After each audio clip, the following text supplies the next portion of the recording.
They called her an abomination before she even drew her first breath. In a world where orcs and fae have been sworn enemies for 10,000 years, where their very blood rejects the other, where ancient magic itself forbids their union, one child was born anyway. Her name was Shirish. And this is the story of the girl who broke every law of nature, every rule of magic, and every expectation of two warring races. The story of a child who should not exist, but who would change everything. Stay with me, because what you're about to hear will make you question everything you thought you knew about destiny, identity, and what it truly means to belong. The night Shirish was born, the midwife screamed. Not because of the pain of childbirth, though there was plenty of that. Not because of the mother's orcish roars that shook the wooden beams of the forest hut.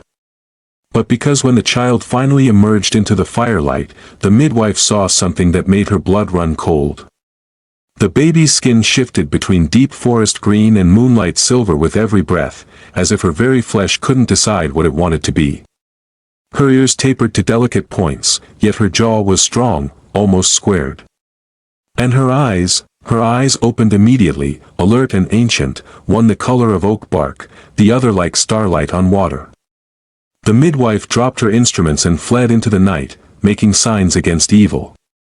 Shirish's mother, Draka, an orc warrior who had survived 17 campaigns and bore the scars to prove it, held her impossible daughter and wept.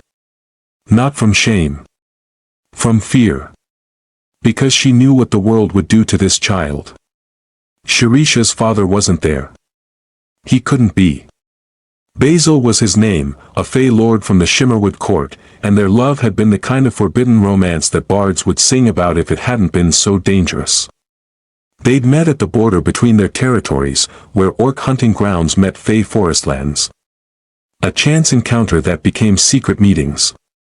Meetings that became something deeper. Something that defied the blood hatred between their kinds. When Draka discovered she was pregnant, they both knew the truth. This should have been impossible. Orc and Fey biology were fundamentally incompatible. It was written in every magical text, confirmed by every healer. Their life forces rejected each other at a cellular level. An orc's touch could wither Fey plants. A Fey's magic could make orcish blood boil in their veins. The idea of a child born from both was like trying to mix fire and water and expecting anything but steam. Yet Shirish existed. The pregnancy had been agony. Draka's body had tried to reject the growing child monthly, daily, hourly.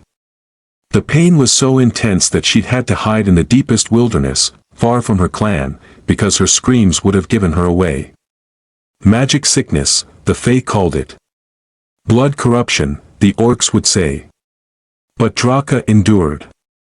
Because that's what mothers do.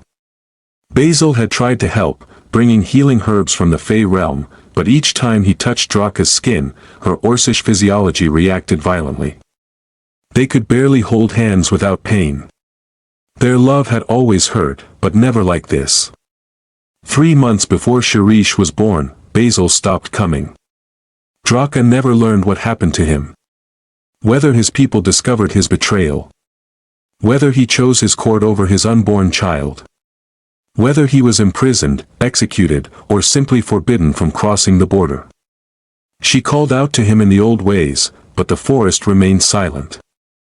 So when Shirish entered the world on a frost-bound winter night, she was already an orphan of sorts. A child with a mother who would die for her, and a father who was nothing but absence and questions. The first 5 years of Shirish's life were spent in constant motion. Draka couldn't return to her clan. The Iron Tusk tribe, fierce and traditional, would have killed the child on sight. Maybe they would have killed Draka too, for her betrayal. So they lived in the borderlands, in the spaces between, where neither orc nor Fey held complete dominion. They moved every few months, sometimes every few weeks. A cave here. An abandoned hunter's lodge there. Once, for 3 peaceful months, a forgotten watchtower where Shirish learned to climb the crumbling stairs and count the stars through the broken roof. But peace never lasted. Shirish was different in ways that went beyond her appearance. Her hybrid nature expressed itself in strange, unpredictable ways that made hiding nearly impossible. When she cried as a baby, flowers would wilt and bloom simultaneously. When she laughed, her voice carried an orcish resonance that could rattle windows, but also a fey musicality that made birds fall silent to listen. She was strong, frighteningly strong for a child, able to lift rocks that should have been impossible. But she was also graceful in ways no orc ever was, moving through the forest without disturbing a single leaf. Her magic was the most dangerous part. Fey children manifest their first magic around age 3, small cantrips of light and illusion. Orc children never develop magic at all, relying instead on their physical might and spiritual connection to their ancestors. Shirish had both, and neither. At 4 years old, she accidentally created an illusion so powerful it became partially real. She'd been playing alone, pretending to have a friend, and the imaginary companion became solid enough to pick up sticks. Draka had to destroy the construct before it gained full sentience, and the scream it made as it dissolved still haunted both of them. At 5, Shirish got angry during a lesson and released a wave of force that knocked down trees in a perfect circle around her. Not Fey telekinesis. Not Orcish battle rage. Something entirely new. Something wrong. They were discovered 7 times in those first 5 years. Twice by orc hunting parties, who Draka managed to misdirect or, in one terrible instance, fought off at the cost of 3 broken ribs and a scar that would never fully heal. 3 times by Fey scouts, who Draka evaded through sheer Orcish tenacity and knowledge of terrain the elegant Fey wouldn't traverse. Once by a human merchant who took one look at Shirish and made a sign against demons before fleeing. And once by something else entirely, a creature of shadow and teeth that seemed drawn to Shirish's impossible nature like a shark to blood. Draka killed it, but barely. Through it all, Draka taught her daughter everything she could. She taught her Orcish combat forms, how to move with power and purpose, how to read the land like a warrior. She taught her the Orcish language, the harsh consonants and guttural vowels that felt natural in Shirish's throat despite her half-Fey nature. But Draka couldn't teach her about her Fey heritage. That was a hole in Shirish's education, a missing piece of herself. She had her father's eyes, his grace, his magical potential, but no knowledge of what it meant. No connection to that half of her blood. "Am I a monster, Mama?" Shirish asked one night when she was 5, staring at her reflection in a stream. She'd just seen her skin shift colors again, responding to her emotions like a mood stone made of flesh.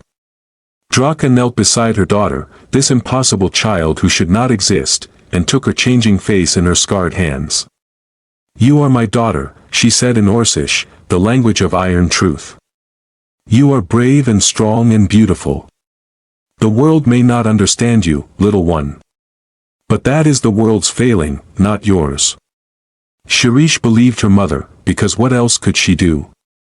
Everything changed 3 weeks after Shirish's 6th birthday.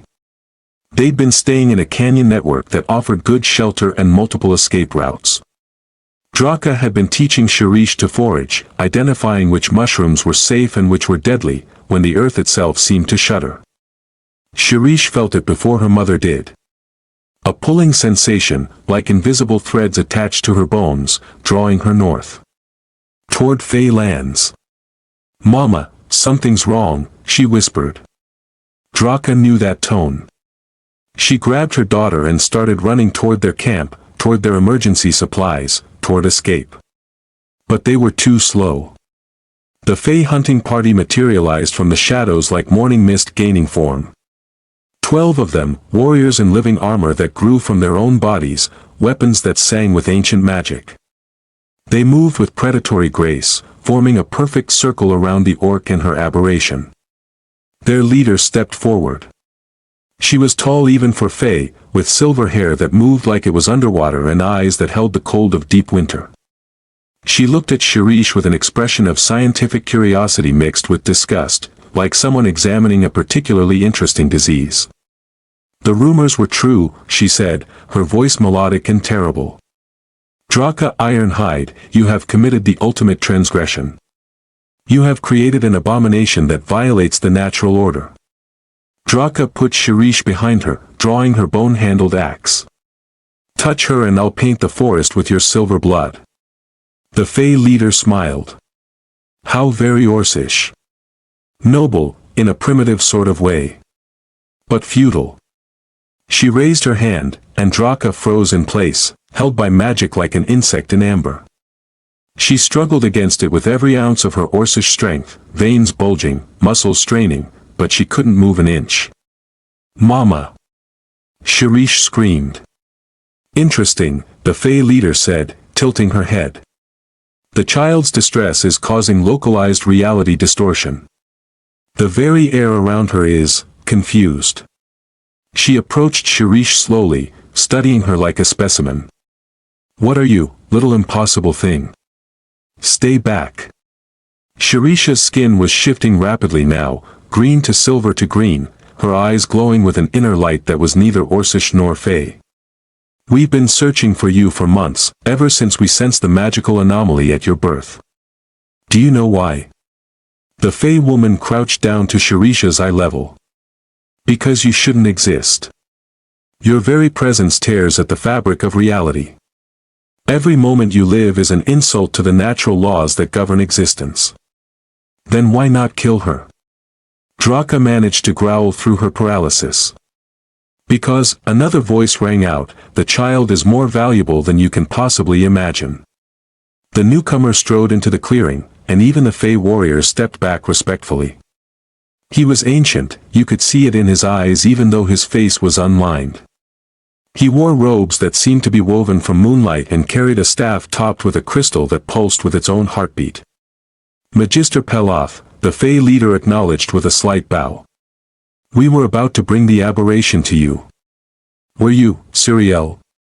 Or were you about to eliminate a problem that makes you uncomfortable? His gaze was sharp enough to cut. I've been searching for this child for the same reason you have, but with different intentions. He turned his full attention to Shirish, and she felt the weight of his power like a physical thing. But there was no disgust in his eyes. Only wonder. Child, what is your name? Shirish, she whispered. Shirish, he repeated, tasting the word. Do you know what you are? An abomination, she said, because that's what everyone always called her. No. His voice was firm.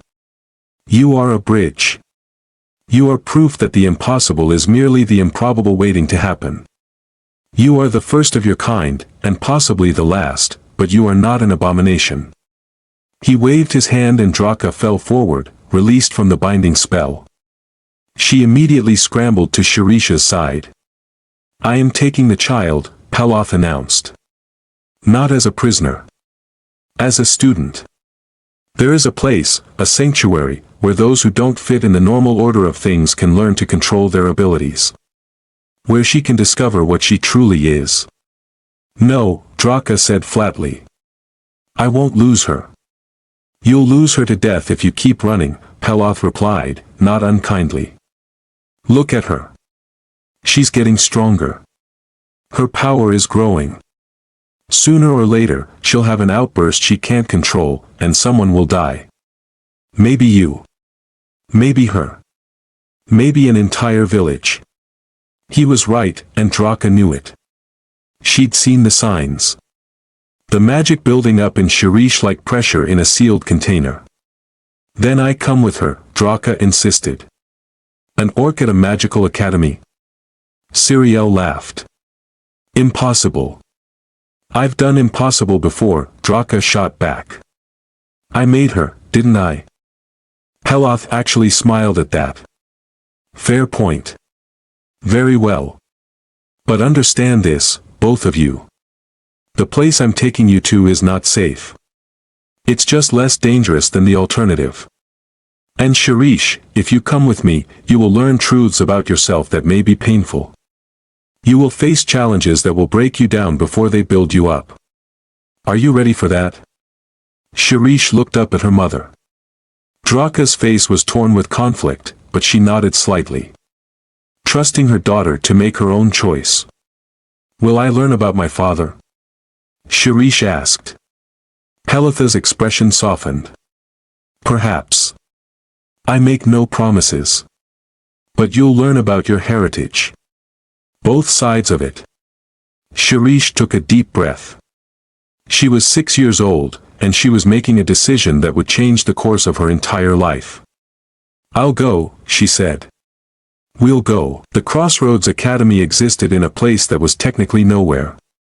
It sat at the convergence of 3 different magical realities, anchored by ancient spells that predated most of the current kingdoms.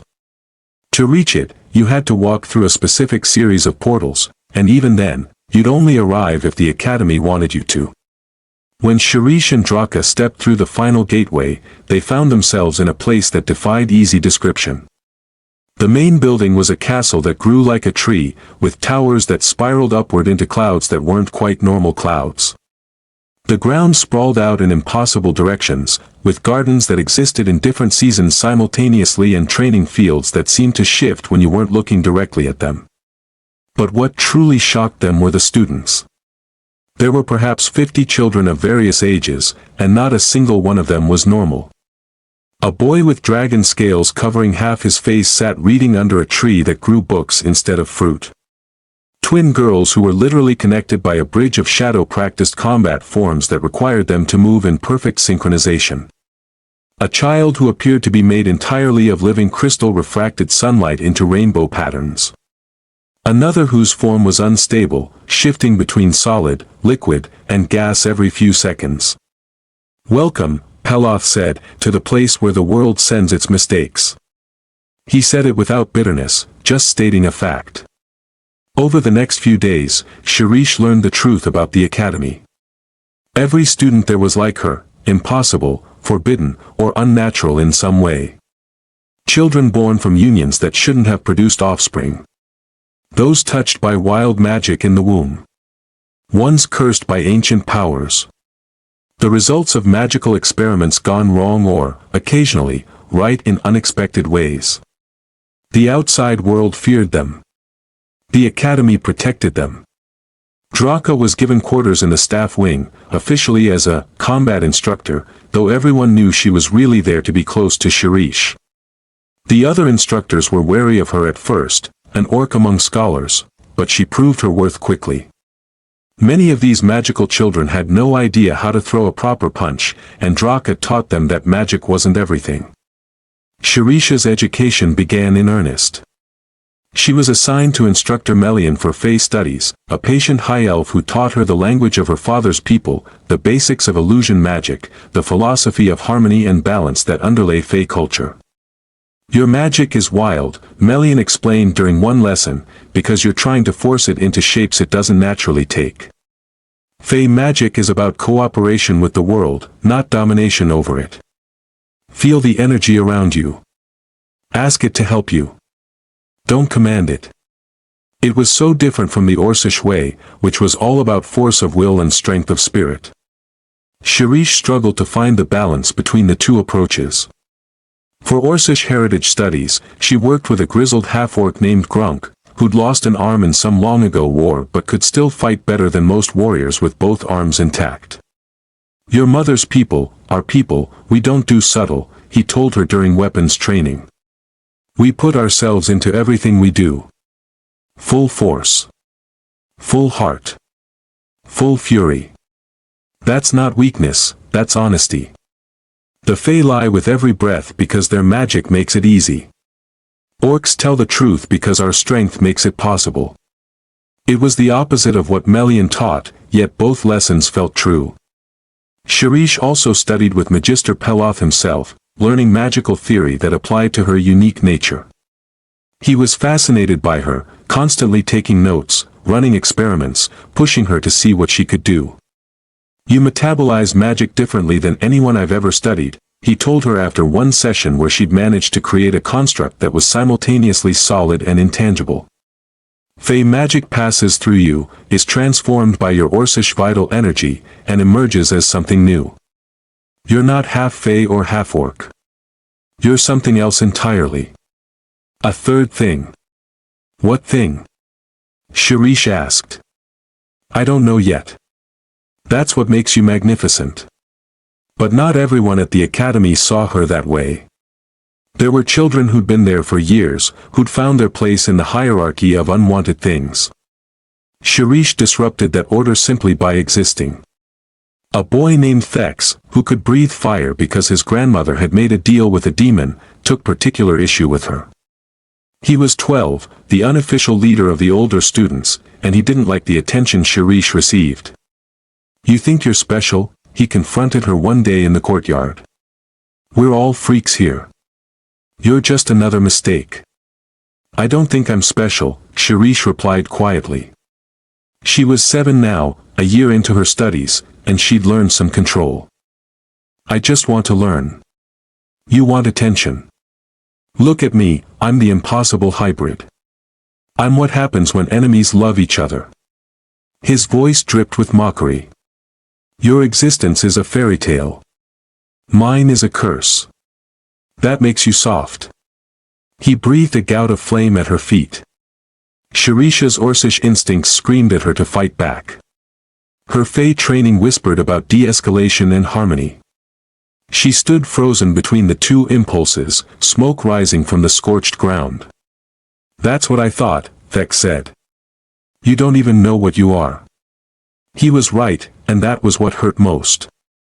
The next 2 years were a constant battle between progress and frustration. Shirish grew stronger, more skilled, more knowledgeable. She could speak 3 languages fluently, Common, Orcish, and the musical High Fey dialect. She could fight with blade or bow or bare hands. She could weave illusions complex enough to fool most observers, and her raw magical power was staggering when she could actually control it. But control was the problem.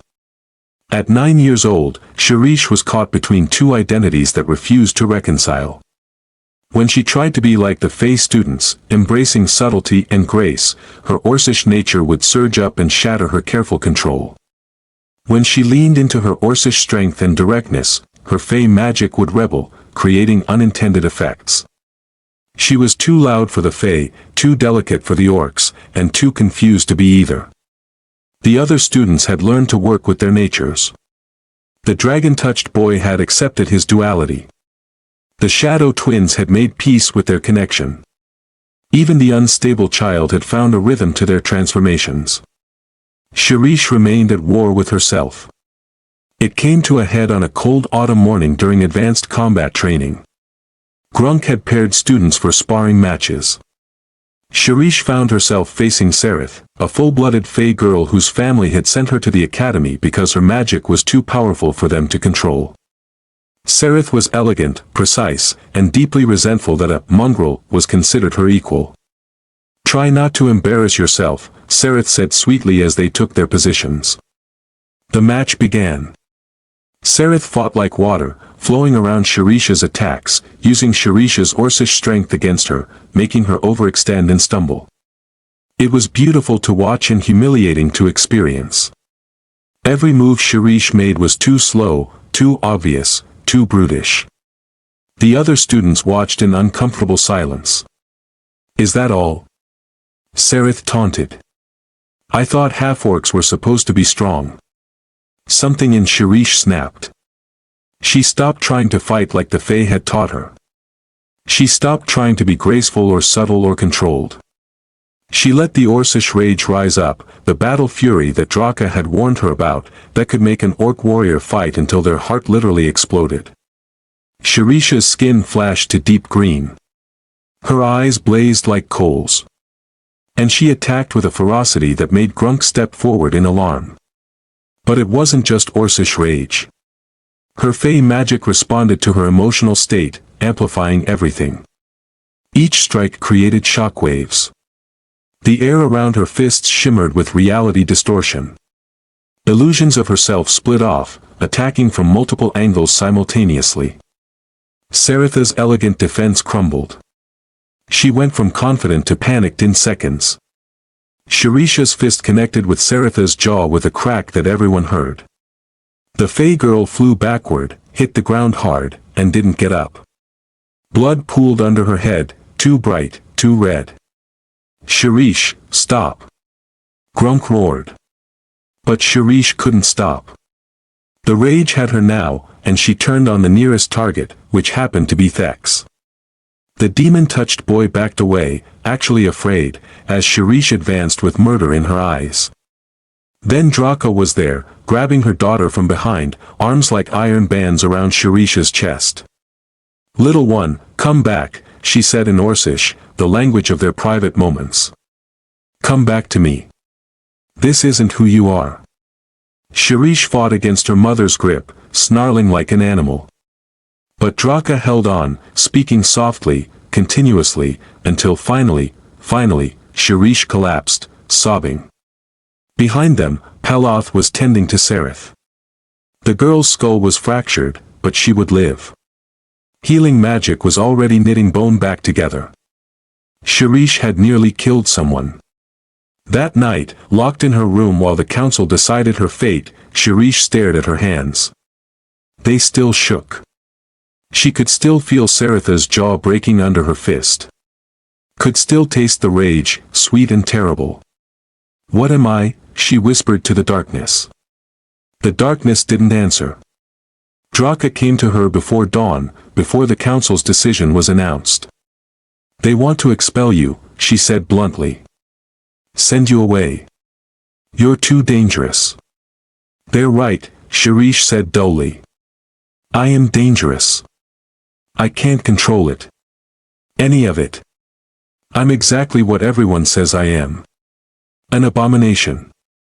Draka grabbed her daughter's face, forcing Shirish to meet her eyes. "Listen to me. You are not broken because you don't fit their molds. You are not wrong because you're different from them. You are struggling because you're trying to be what everyone else wants instead of discovering who you actually are. I don't know who I am." "Then stop trying to be half-orc or half-fae," Draka said fiercely. "Stop trying to split yourself in two. Be whole. Be Shirish. Whatever that means." "But I don't know what that means," Shirish cried. "Then that," her mother said, pulling her into an embrace, "is what you need to discover." The council granted Shirish one final chance, but with conditions. She would undergo a trial called the Deep Walk, a ritual that forced a person to confront their fundamental nature. It was dangerous, potentially deadly, and had never been attempted by someone with Shirish's unique hybrid physiology. "The magic might tear you apart," Peloth warned her. "Your dual nature could create a paradox the ritual can't resolve. You could lose your mind, your memories, or your life." "What happens if I refuse?" Shirish asked. "Expulsion. You'd be sent into the world alone, untrained to manage your full power. Given how strong you're becoming, that's essentially a death sentence, just slower." It wasn't really a choice. The ritual required 3 days of preparation. Fasting. Meditation. Alchemical treatments that made Shirish violently ill but supposedly aligned her spiritual resonances, or something like that. Honestly, she mostly just felt miserable and scared. Draka couldn't come with her into the Deep Walk. No one could. This was something Shirish had to face alone. On the third day, at midnight when the boundaries between worlds were thinnest, Shirish was led to a chamber deep beneath the academy. The walls were covered in symbols that hurt to look at directly, and in the center of the room was a pool of liquid that looked like melted starlight. "Step into the pool," Peloth instructed. "Let yourself sink. Don't fight it. The ritual will take you inside yourself, to the core of your being. What you find there, that will define who you become. And if I don't like what I find?" Pelotha's smile was sad. "Then you'll have to learn to live with it anyway. That's what growing up means." Shirish looked back at her mother, standing in the doorway. Draka nodded once, that Orcish gesture of encouragement and faith. Then Shirish stepped into the pool. The liquid was warm and cold simultaneously, solid and gaseous, real and unreal. It made no sense, which probably meant it was working. She sank into it, and the world disappeared. She found herself standing in a forest that was familiar and alien at once. Half of it was the ironbark trees of orc lands, dark and strong, with massive trunks that could withstand any storm. The other half was the silver-leaf trees of the Fey forests, delicate and beautiful, with branches that sang in the wind. The two halves of the forest met at a jagged line where she stood, and they were killing each other. Where ironbark roots touched silver-leaf soil, the ground turned to ash. Where silver-leaf branches brushed against ironbark trunks, both burst into flame. The two forests were incompatible, mutually destructive, locked in eternal conflict. And she stood at the border, watching them destroy each other. "This is what you are," a voice said. Shirish turned to find two figures standing behind her. One was an orc warrior, massive and scarred, with eyes that blazed with inner fire. The other was a Fey lord, tall and elegant, with skin that glowed like moonlight. They both had her face. "You are a contradiction," the orcish Shirish said.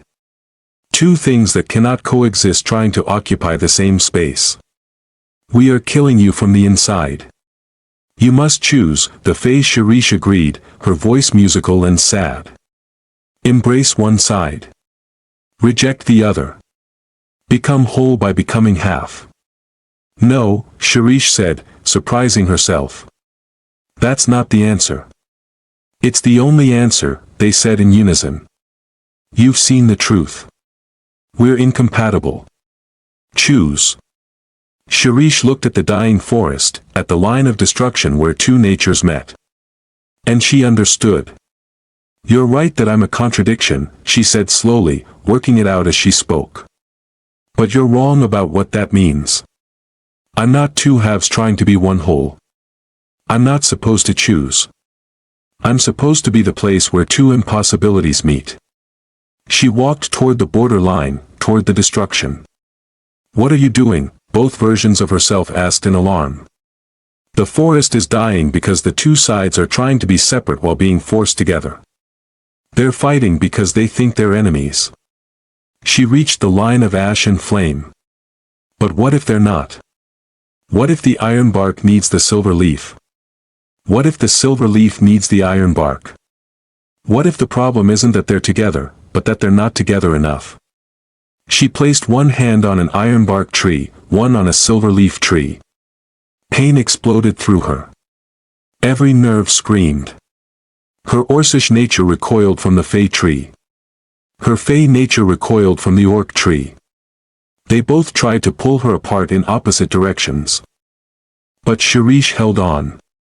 "I am not half of anything," she gritted out through the pain. "I am wholly myself. Wholly Shirish. And Shirish is both. Not in conflict. In synthesis." The pain intensified until she couldn't see, couldn't think, couldn't breathe. And then something shifted. The ironbark began to accept the silver leaf's magic. The silver leaf began to draw strength from the ironbark's solidity. Where they touched, instead of destruction, something new began to grow. Trees that had iron-dark trunks but silver-bright leaves. Trees with roots strong enough to crack stone but branches delicate enough to sing in the lightest breeze.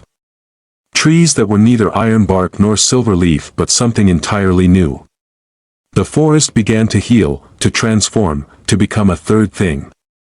Shirish opened her eyes and found her two selves standing before her again, but they were changing too.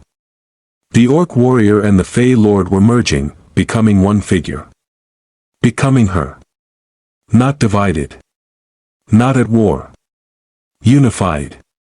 "I understand now," Shirish said. "I was never supposed to choose. I was supposed to create something new from what I am. Not half orc. Not half Fey.